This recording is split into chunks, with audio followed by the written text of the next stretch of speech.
अस्सलाम वालेकुम दोस्तों, क्या हाल चला। सबसे पहले तो तमाम दोस्तों को आपको जुमा मुबारक और उम्मीद है कि आपने टाइम पे जुमा की नमाज़ अदा की होगी और आपका दिन अच्छा गुजर रहा होगा। और साथ ही बताते चलें कि ओमान की कोई बहुत बड़ी खबर नहीं है। कल नेशनल डे के हवाले से शाम में ट्रैफिक ज़्यादा होती है, तो वो ट्रैफिक रूल्स की वायलेशन और होल्डरबाजी जिसकी वजह से कुछ लोगों को गिरफ्तार किया गया है। और उम्मीद है कि आप सब लोग भी सेफ़ होंगे।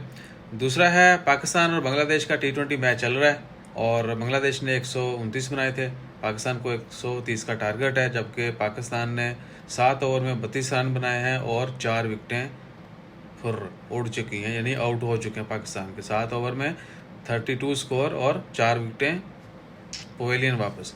तो मैच बड़ा इंटरेस्टिंग होने वाला है। अगर आप मैच देखना चाहते हैं वेब पे भी देख सकते हैं। आपको एप्लीकेशन जो है वो बता देते हैं, एंड्रॉयड फ़ोन के ऊपर एप्लीकेशन है, बड़ी मस्त एप्लीकेशन है। HD में देखें बगैर किसी हिचकिचाहट के। तो लेट मी पॉज एंड जी दोस्तों, तो एंड्रॉयड फ़ोन के ऊपर जो है ना, ये एप्लीकेशन है लाइव क्रिकेट टीवी और सेम आइकॉन आप डाउनलोड करके देख सकते हैं। तमाम क्रिकेट की लाइव स्ट्रीमिंग जो है यहाँ पे आपको अवेलेबल होगी। एड्स जो है ना वो स्टार्ट में चलती है ऐड, बाकी बीच में इन बिटवीन यानी कोई ऐड नहीं आती।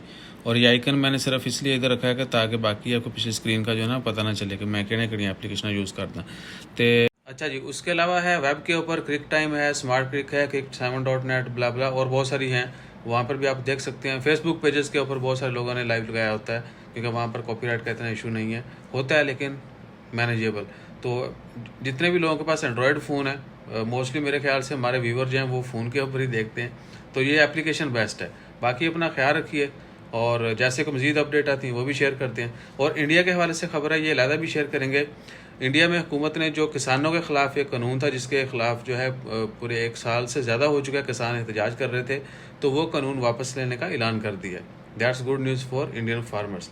बाकी अपना ख्याल रखिए, दुआओं में याद रखिए। मिलते हैं फिर मज़ीद अपडेट्स के साथ। जज़ाकल्लाह, अल्लाह हाफ़िज़।